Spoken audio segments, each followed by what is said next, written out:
welcome to the Pro Aging Podcast. I'm Steve Gurney, founder of Positive Aging Sourcebook. We're excited that you can join us for our interactive discussions with pioneers and thought leaders on a wide variety of topics related to aging and longevity. So every month we try to do at least one discussion centered around careers and workplace topics in senior living.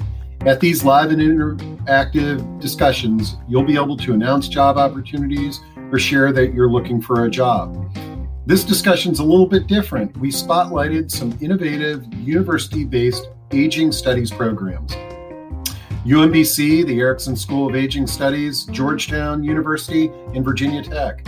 In this discussion, you'll learn how to tap into their programs to hire their students and graduates, meet some students and graduates, and in this discussion, it really gave me hope for the future of senior living, and I hope it helps make some connections between the public, private, and academic worlds related to aging. So let's jump into our discussion with our panel.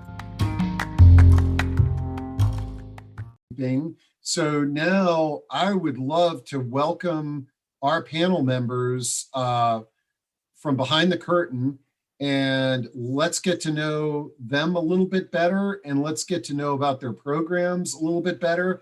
And then for the students with the three programs that are in the audience, we want to, we're excited to bring you guys on as well.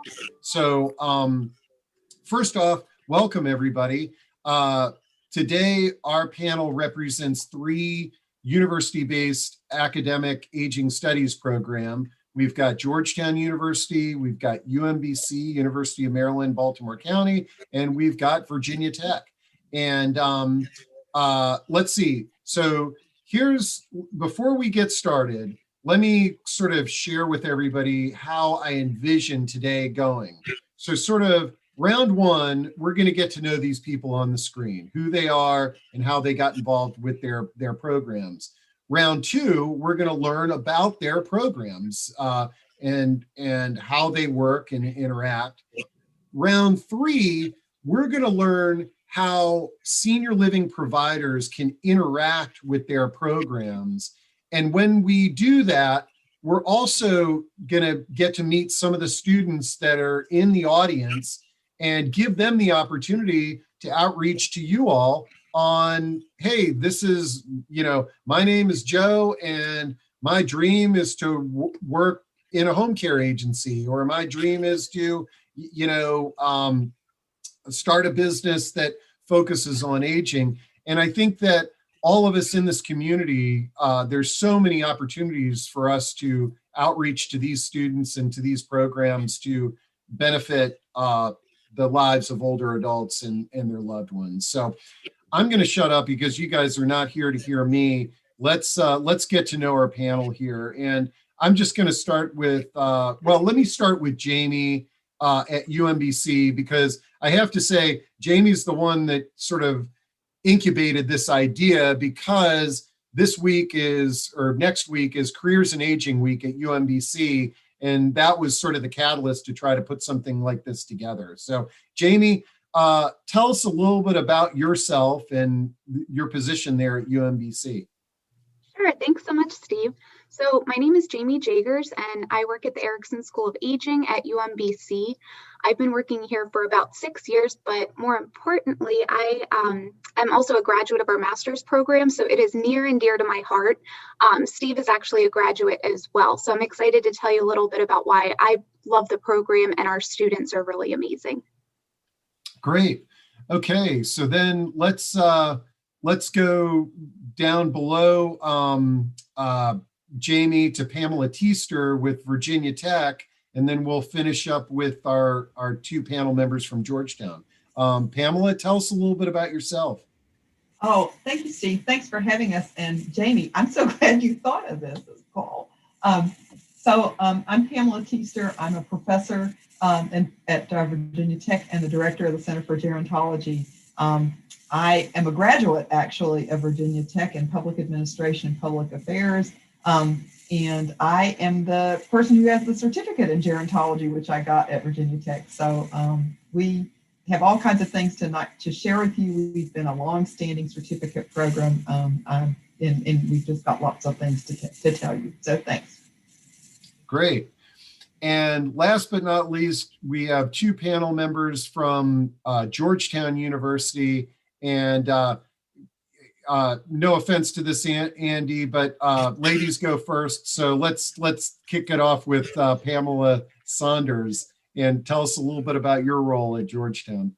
Thank you so much, Steve. It's great to be here with you. And thanks to Jamie for thinking of it. And hi, Pamela. It's always nice to talk to the other Pamelas.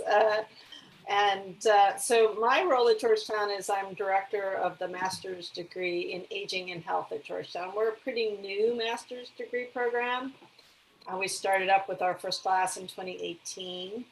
And I got into gerontology through a very different route, probably than many others. I'm a linguist by training, and I was interested in language and communication, doctor-patient communication. And then I did a lot of my gerontology training as a postdoctoral fellow. But coming back to Georgetown, I've been trying to promote aging studies, and finally we launched a program, and also have a certificate program, which Andy can tell you a little bit more about. So thank you. Awesome. All right. And then my good friend, Andy Carl, who we've known each other, I think, for the whole 30 years that I've been in this field. But Andy, what's your role at Georgetown? So thanks. Yes, Steve and I have Steve remembers when I didn't have a gray beard.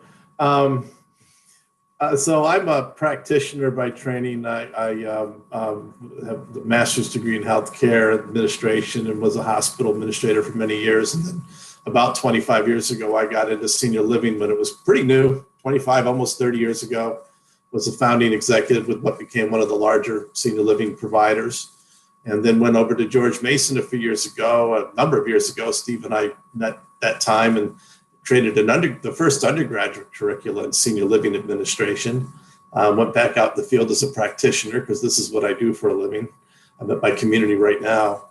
But then Dr. Saunders and I met and decided that we could have the only graduate curricula really just for senior living, which I work in as an adjunct faculty member and basically the lead instructor for the senior living courses. We can tell you more about all of that. Awesome. Okay, so we got to know our panel members, and I'm going to kind of reverse things here. Andy and Pam, do you want to share with us what's going on over there at Georgetown University? Tell us a little bit about the program in general. Then we'll learn about the other two programs, and then we'll dive into meeting some students and learning how senior living providers can interact with you all. Sure. I'll take Dr. Saunders had a class just before this. So what we agreed is I would get together a little PowerPoint that she hasn't seen and try to walk you through it. So Pam, bear with me. But we'll talk about the aging and health at Masters, and then this is about careers in senior living as well. So we'll talk about the concentration and certificate in senior living. The MS is, and Pam, obviously, Dr. Saunders, anything I missed, just jump in here. But the master's is a 30 credit hour master's, which is what most of them are nowadays. If you do it full time, you can complete it in 3 semesters, fall, spring, summer. You can also go part-time. A lot of the courses are available on campus and online, especially now during the last year. We've all gotten more used to online. There is a required capstone research project or an internship on site, depending on the path that you follow. Very specific core courses. Look, it's all about aging. That's why we're all on the screen today. The whole world is aging. And so it's really a deep dive into understanding aging populations, theories of gerontology, aging world, biology of disease, psychology of aging, ethics of aging, policy of aging. This is about learning about this population. You really can't pursue any career working with aging populations if you don't foundationally understand the topic. And then we have just a great seminar series. One of the advantages of Georgetown is we're in Washington, D.C., and we have access to people from Capitol Hill, some of the top researchers in the world in Alzheimer's, memory care, Bill Novelli, who's the retired former president CEO of ARP, happens to be on the faculty at Georgetown now.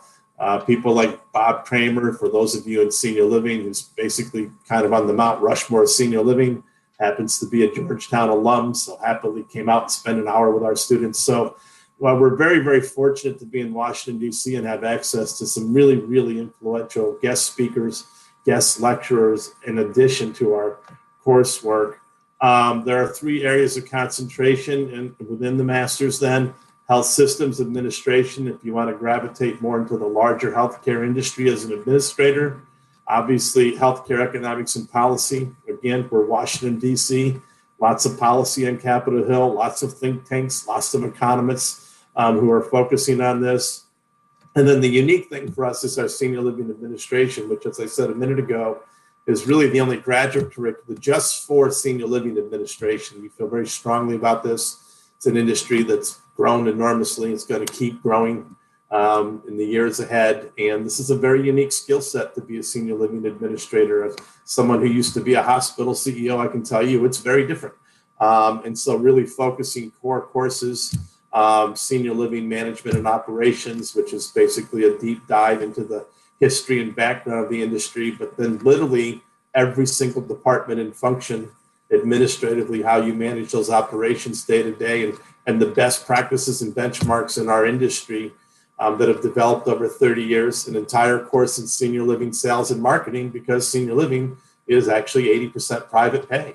And it is kind of a straight up marketing model, different than other healthcare sectors. And then there's a capstone or an internship where you go into a community, which we'd love to talk more about for our students, for any providers on here, not just senior living, but any aged services organizations. We're always looking for internships and that real world experience for our graduate students. We do have a graduate certificate for those of us on faculty on this screen. These are very popular at universities. They're basically half a master's. Most universities now have dozens of these graduate certificates.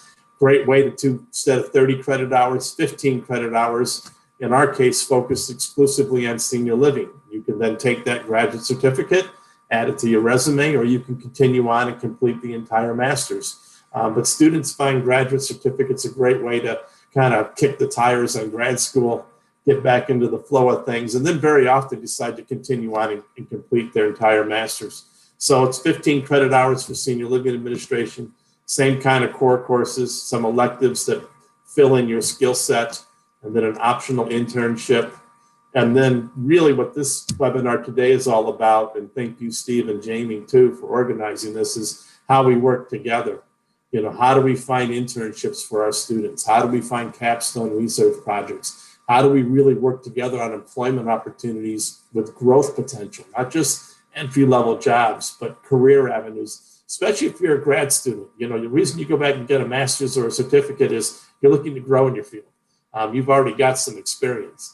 And then working with the employers. Look, aging populations is the fastest growing sector for jobs pretty much worldwide for the next 20 or 30 years. Senior living alone is probably going to double from 40,000 to more than 100,000 communities by 2035, which is when the last of the baby boomers turn 70. So, and during that time, by the way, we know that 7 out of 10, what we call life plan community executive directors, are projected to retire. So we have a big, big need going forward in senior living just for executives, let alone all the other aging services sectors. So for example, how do we partner? LCS, my company, actually, the community I work, Life Care Services, is the second largest senior living provider in the United States, and they actually supported our program. These are the kinds of partnerships we're looking for, these kind of endowments, corporate sponsorships. In the LCS Foundation model, we're using that money for scholarships for our students. So these are the kinds of partnerships we need to develop, not just internships, but financial support for students to pursue these careers.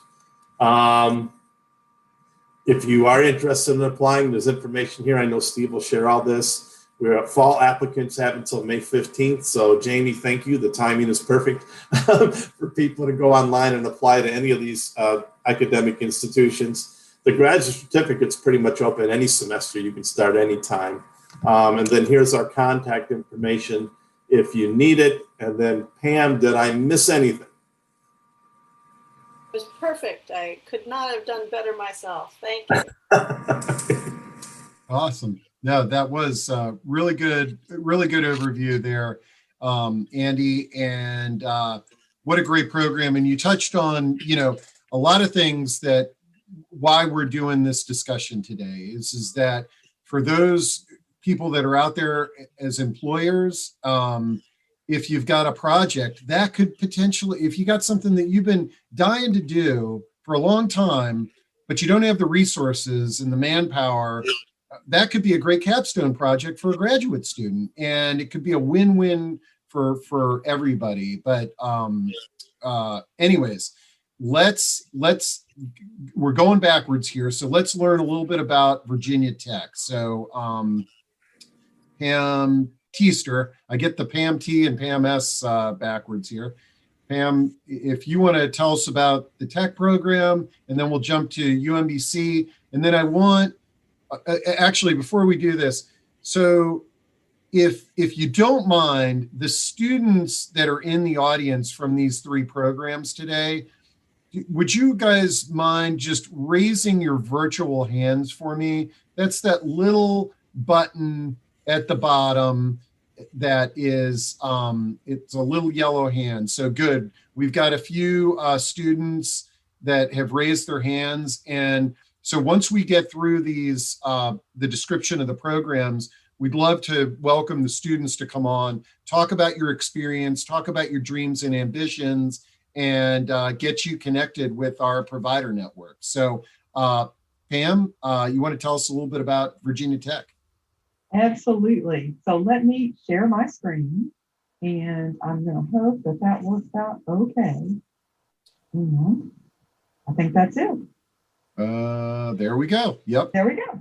Okay. So our Center for Gerontology at Virginia Tech, we are a more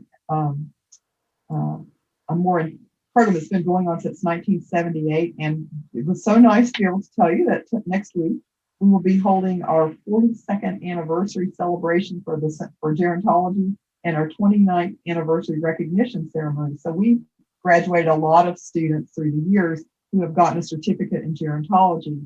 And that's what I run. But I also want to add that Virginia Tech has a very outstanding master's to PhD program. It is generally a lot about doing research, but we have people doing all kinds of things, and they've actually gone all over the world to do them. So these are some research projects that we've been doing recently, some graduates, and I'll tell you a little bit more about that.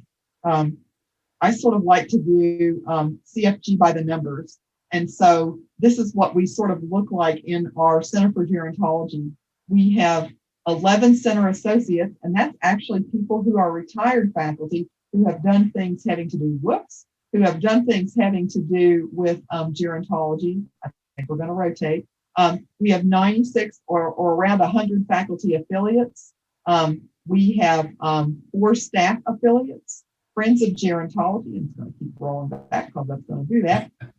We have 15 to 17 Futures Board members, about 12 certificate students at any one time, over 130 certificate recipients. And let me try this one more time. I didn't realize that rotated. And we also have undergraduate associates. We run from 1 to 4. We're at 1 right now. We have absolutely world-class gerontologists, and we have 4 of them who are the core faculty for the Center for Gerontology. Let me introduce them to you if you have not heard of them. Rosemary Bluesner, alumni distinguished professor, senior fellow, former dean, and was a director and very early on in the years of the Center for Gerontology. We like it so much, we don't leave, or like me, you come back. Karen Roberto, second director of the Center for Gerontology, executive director of an institute that funds research, senior fellow, second full-time director, university distinguished professor, 1% of faculty ever do that. Professor Laura Sands was the first editor of Innovations on Aging, the first online journal for the Gerontological Society of America. And Tina Sabla, professor, our first methodologist, among all the things she does, also advisory council member for the Lindsay Institute and a recent appointee for the Commonwealth Council on Aging. Then me, the next director, and the very first graduate certificate gerontology alumni to join the VT faculty. Graduated in 1997, did a hiatus off to the University of Kentucky for 12 years and was a returner. We have 2 certificates that should have an E in there. And we have one that is for the seated group of students. That one is for, I'm going to stop the sharing because I didn't realize this thing was rotating. We have 2 certificates. One is the seated certificate that we've had a long time, and that would be for any master's, PhD, or Commonwealth campus student who wanted to pursue that. It's 9 credits. I think what my colleague Andrew said is sort of your standard certificate. One is about older adults, biopsychosocially. One is out of public health, and it's health of older persons. That one is online and has been for years. And then a third one, which you can pick, can be a practicum, can be out of SOC, can be an independent study, can be one on policy or things that we're offering. Our newest certificate launched this fall by a person that many of you would know, Bob Loncato, and that is a new certificate called Leadership in an Aging Society. It's all online. It was all conceived before COVID, but oddly enough, we started it then. But anyway, Bob launched our course in public policy for an aging society. The second course is Leadership for an Aging Society, because this is to groom leaders who are already in some kind of aging work, who will go out in the world and make it even a better place, to enhance what you do.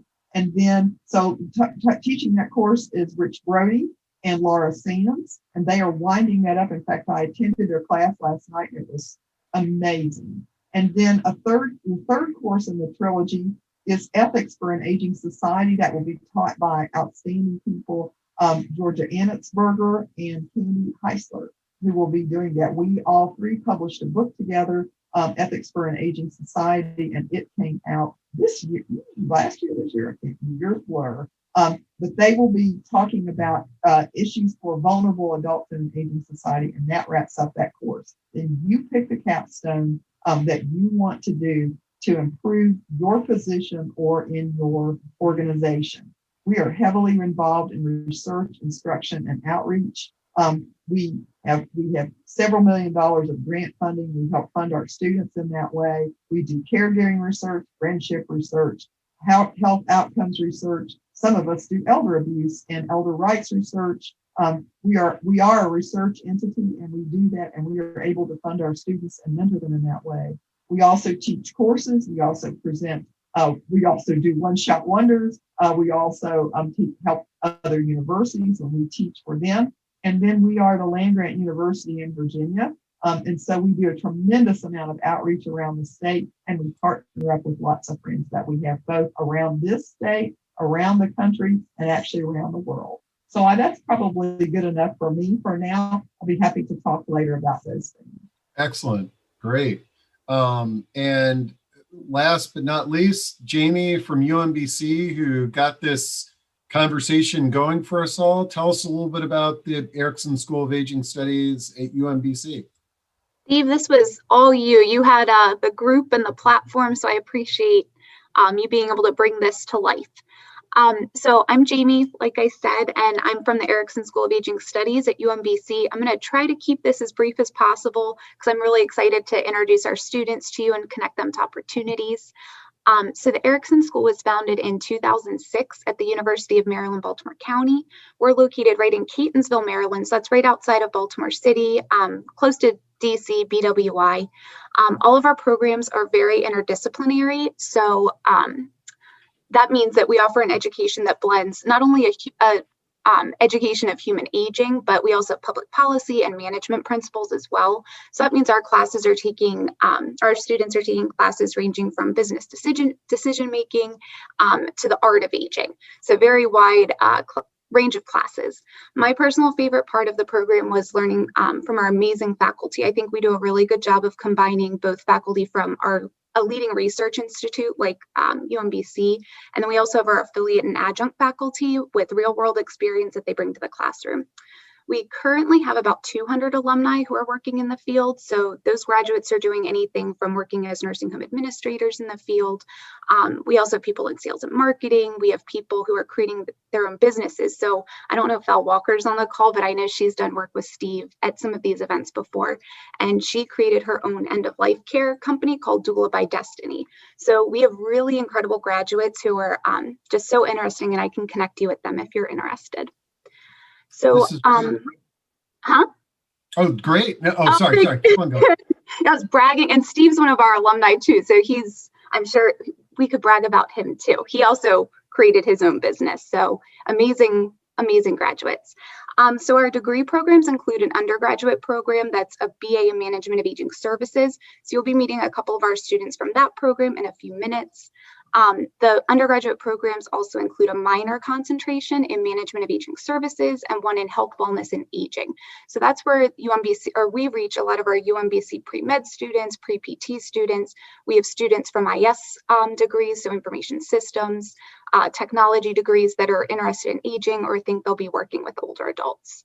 Our graduate programs include a Master of Arts degree, so that's online. And then we also have 3 certificates. So those are for people who might not be interested in taking a full master's program, but want to delve into specific topics. Those are 12 credits each, and they're all online, and you complete those within a year. And then those credits can count towards a full MA if you're interested in the future. So those are in Principles of Management of Aging Services, Management of Dementia Care Services, and Seniors Housing Administration. And we are very lucky to have amazing donors. We have amazing alumni who are donors. And so we do have a lot of scholarships available, and I'm happy to put you in contact with people who have information about those. In addition to our degree programs, and this is one of the hats that I wear at the school, we have a ton of educational events that are both online webinars and in-person events once we're back in person, hopefully, fingers crossed, in the fall. And then if anybody has questions about these programs, I know I'm going through and just touching on the surface of what we do, but I can put my email in the chat box and I can get you in touch with the right people on our team. And then you can also visit our website. It's erickson.umbc.edu. And then another hat that I wear at this school that I am very passionate about, I am teaching our internship course. So I make sure all of our students get academic credit for their field experience that hopefully they're getting with organizations like you. So our internships, if you have an existing program, I can help you connect you to our students who are looking based on their interest to connect you with the right students. Or if you want to create a new program, we've created a couple of new ones this semester now that we're remote with organizations like Lori's Hands. We have students creating podcasts with them, really interesting projects since we've been remote, but we're hoping for the fall semester that these are going to start being back in person again. If we don't have a student for your particular internship that you're looking for, I also can connect you to the UMBC Career Center. They have amazing resources like online. We have a UMBC Works account that you can post positions there. And then we are starting to place students for summer and fall internships right now. So you'll meet one of those students in the chat box later. But if you want to start thinking about those, please reach out to me and I can help connect you to students. Another way to connect with us, if you have employment opportunities, we have wonderful graduates who graduate May, December every year. They're ready to start working in the field. They have this aging education behind them. So if you're looking for entry-level positions, we've got our undergraduate graduates or even our graduate students who are currently working in the field and getting ready to graduate. They could be looking for management positions or looking to change their careers. Again, I can connect you with UMBC's Career Center. They host amazing virtual career fairs where you can post your job postings there. You can connect with students and alumni during those. So that's another great resource that UMBC has. We also have a student org I wanted to point out. So if you have volunteer opportunities with your organizations, please send them my way. Our NAGSCOM group, it's our Council of Majors, and they're also, it includes students from all over campus. They're always looking for service opportunities for their student orgs, so we'd be happy to connect you. And then I'm very excited, as Steve said, we are getting ready to celebrate Careers in Aging Week next week. So this is a huge national, hopefully international campaign one day, and we're partnering with GSA, Argentum, Leading Age, HCA, NCAL to try and spread the word about the diverse career opportunities available in aging. So this is our opportunity to kind of show the world why we work in aging, why we love it, and try to get people involved. So there's two ways that you can get involved in this. One is to post on social media. So the social media campaign will last from the 18th until the 24th. So you post a story about why you got involved in aging or what you do. And then you can use the hashtag Careers in Aging, and then also tag the Erickson School. And again, that is from the 18th to 24th. You can also follow the Erickson School on LinkedIn, Twitter, and Instagram, and we'll be posting stories like one of Steve. We also are very excited. We are going to be hosting, as a part of Careers in Aging Week, a week of events from Monday to Friday next week, an event on each day. So you can look for those on our website.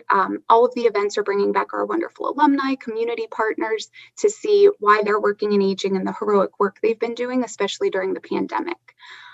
Again, follow the Erickson School on LinkedIn, Instagram, and Twitter to get involved with that or see what else we're doing. I can also add you to our email list. If you want to send me your contact information, I can get you on that to get involved. And then also don't forget to visit our website, erickson.umbc.edu. And that has all of the information you could possibly need. Awesome.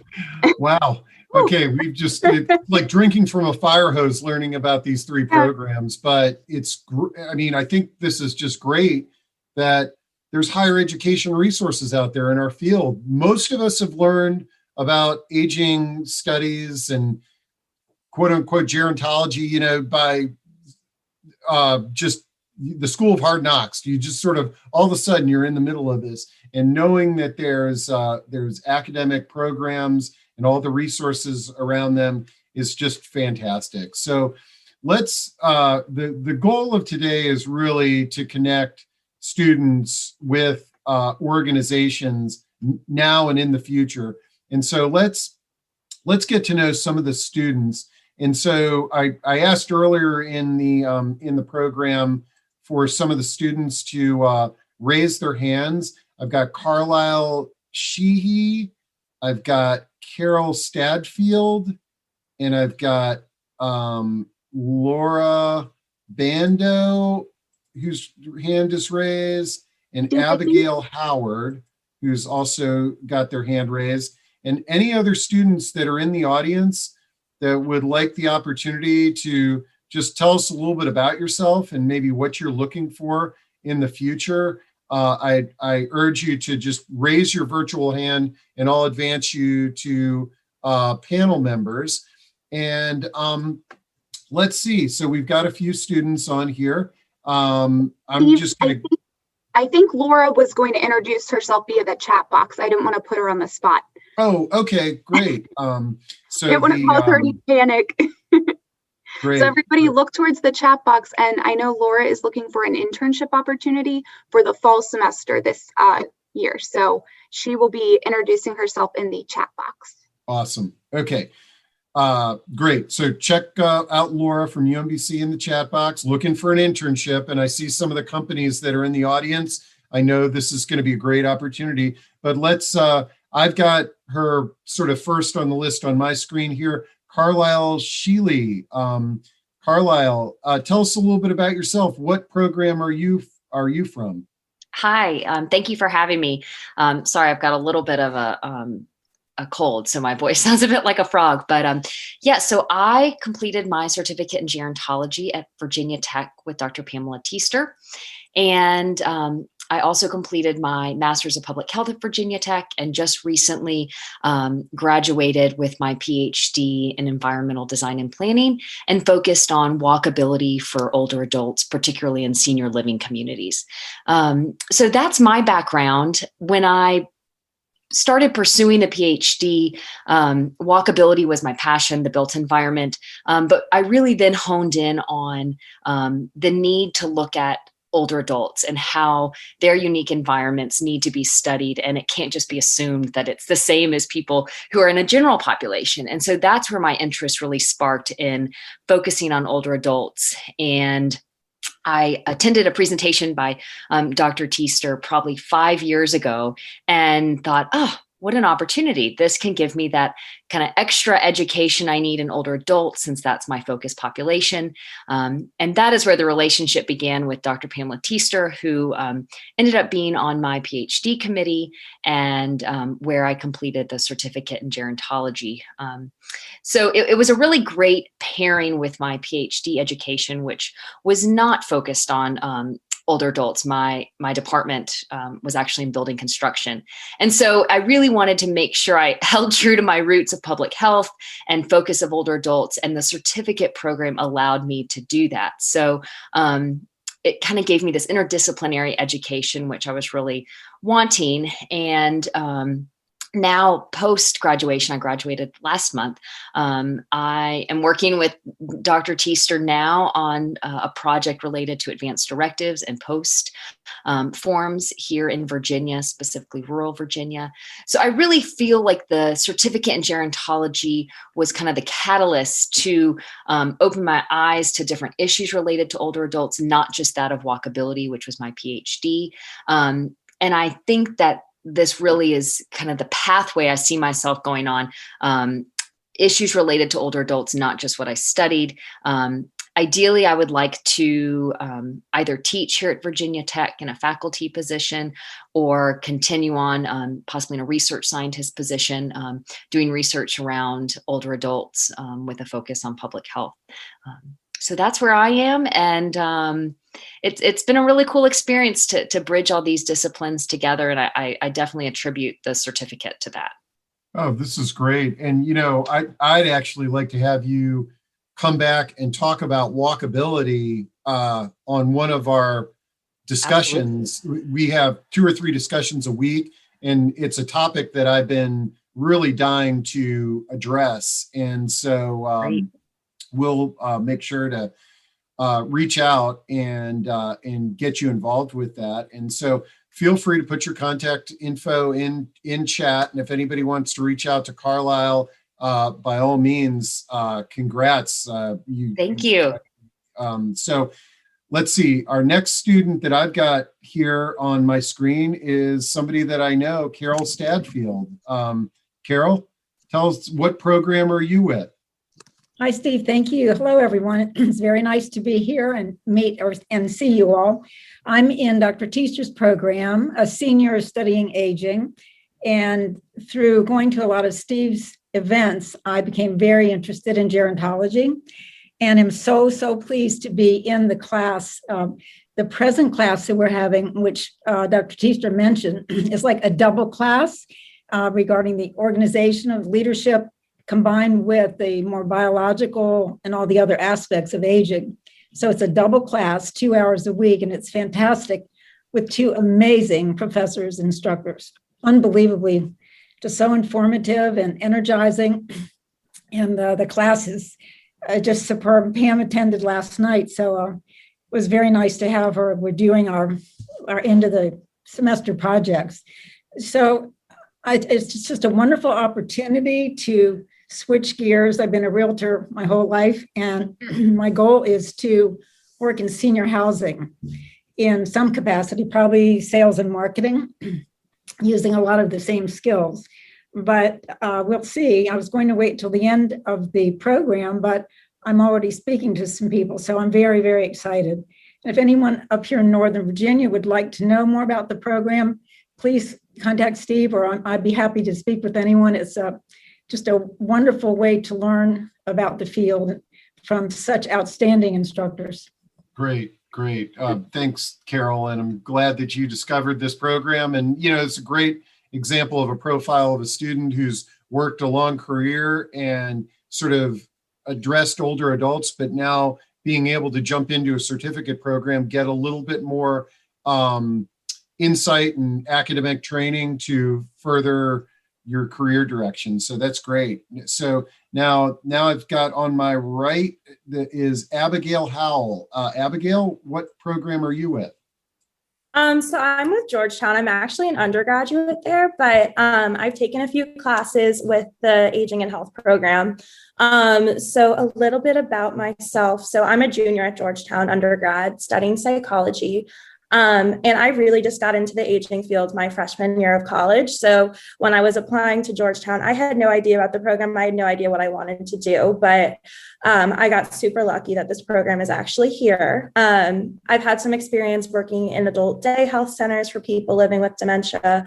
And that's really what got me started in this field. I love the experience. So I've continued and I've done some research at Georgetown Memory Disorders program. I've also worked as a nursing assistant. At the beginning of COVID, I worked in a nursing home on the memory care floor for about 6 months. And then after that, and when I went back to school this fall semester, I've done some research with UNC Chapel Hill on lower rates of COVID in small house nursing homes. I've done some work at a dementia nonprofit, running a pilot project on virtual adult day health for people with dementia. So I did that this fall winter time for the funding period. And I currently am interning at the Greenhouse Project, which is a culture change organization for different nursing homes. So my experience with Georgetown's master's program, I've taken, I think this is my 3rd class, and I will keep taking them as long as I can. I've really enjoyed it. I think what's really special about this program is the small class size. In my undergraduate classes, I would say my smallest one is probably 20 people. And I always look forward to the classes in this master's program because I feel like I have such a good relationship with the other students along with the professors. And I've been able to get such great career advice and just like setting me up with different connections in the gerontology field, which I'm super grateful for. I found everyone to be super inclusive and everyone to have such interesting experience. I think that's another thing that makes these classes special for my undergrad classes. These people are coming with such a wealth of experiences and different backgrounds. And I've been super grateful to that or for that. So, and I think everyone also has different career goals in aging, which is super cool to be around because I can learn so much from my classmates. As for myself in the future, I want to hopefully, so I'm a junior, so I'm looking towards post-graduation plans right now. My ideal future would be to do a joint master's PhD program for social work with older adults. I ideally would want to be able to do research and some teaching along with some clinical work. I'm very interested in working with people with dementia. I wanted to hopefully research in person-centered psychosocial interventions for people with dementia and their care partners, and also some mental health support for care partners for people living with dementia. Similar to Dr. Saunders, I'm very interested in communication between medical professionals and people with dementia, especially I want to look at in hospital settings or emergency room settings. And then lastly, I'm also curious about therapeutic intervention for people with early stage Alzheimer's. But yeah, I cannot thank Dr. Saunders enough for including me in this program. I've really learned a lot, and I hope to continue doing it next year. This is great. Wow. This really gives us all hope for the future of aging with these great students, and what great resources to tap into with some of these research projects. You know, I can see where organizations in the audience could partner and potentially, you know, sort of some of the research could be done on your residents, patients, what have you. So let's see. I want to, okay, any other students in the audience that would like to say a few words and introduce themselves, just raise your virtual hand. But I see that we've got a representative from Leading Age. I think it's Christy.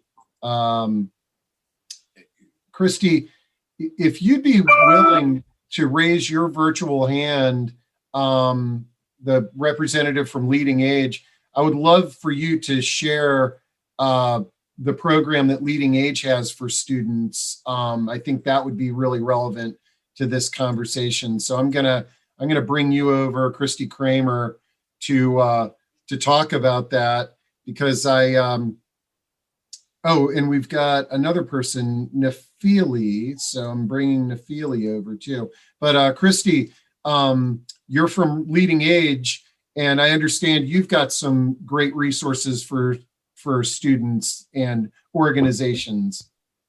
Absolutely. Thanks for introducing me. I'm really happy to be here. And I know so many of you that are on the call and love working with your programs. So nice to see you all.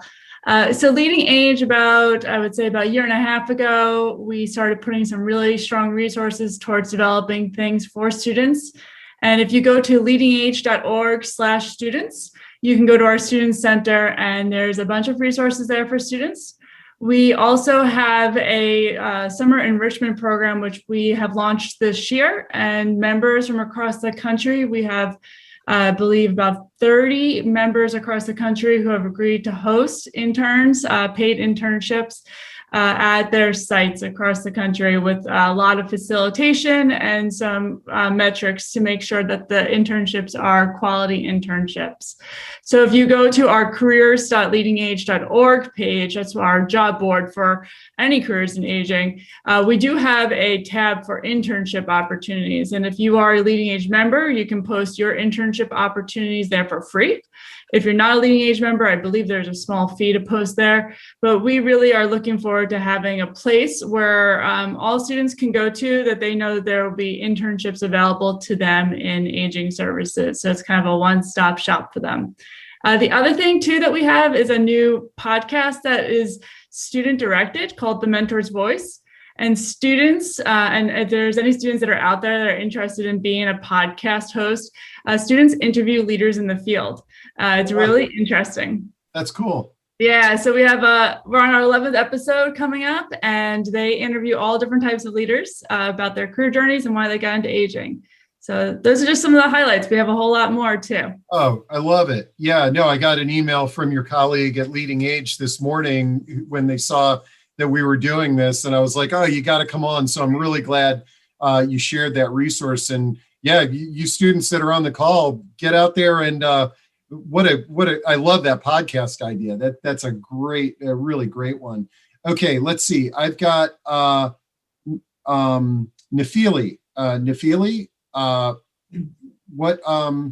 what program are you a part of? Hello. Hi. Sorry, I joined the session late, so I missed the introductions. My name's Nefeli Andoniatis. I'm in the program at Georgetown. So I'm in the Masters in Aging and Health program.